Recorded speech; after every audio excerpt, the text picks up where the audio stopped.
Le Cameroun, au pays des Bamileke, le sport roi est vénéré. Logique dirait-on, car ce pays est un géant du foot en Afrique. 5 fois champion d'Afrique, médaille d'or lors des Jeux Olympiques en 2000, premier quart de finaliste africain en Coupe du Monde, le Cameroun forge le respect. Ce pays est un ogre du foot en Afrique, une fierté dans le monde. Le seul fait de prononcer le nom de son équipe, les adversaires en tremblent.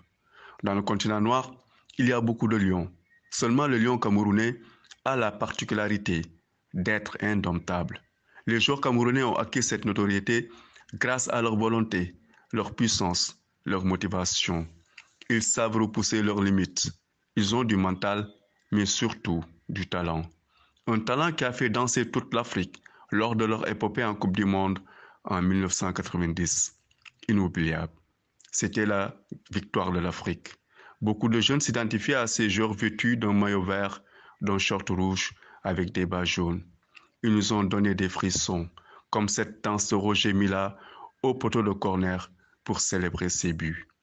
Roger Mila, la légende, a dû inspirer ses héritiers attaquants, comme Patrick Mboma, buteur à la fois subtil et efficace, Samuel Eto'o, qui a porté très haut le flambeau.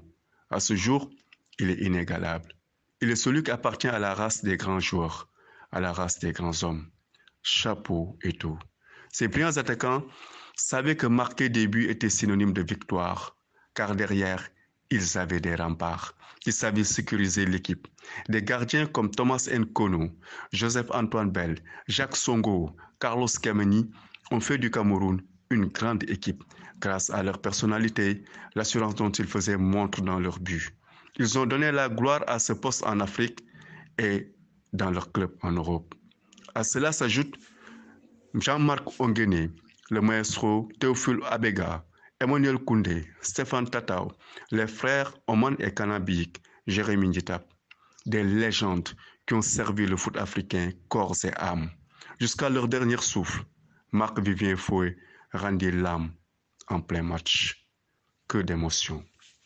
Actuellement, les Lions indomptables n'ont pas au sein de leur équipe des noms ronflants. Seulement, un lion fait toujours peur, même en ronflant. Donc prudence. D'autant plus que ce pays va abriter la CAN 2022. Un atout non négligeable. Les Camerounais devront confirmer à domicile leur statut de favori. Coach Conceição et ses joueurs comme Choupo-Moting, Onana, Ngade, Toko Ekambi et autres Zambo Anguissa n'auront pas la tâche facile.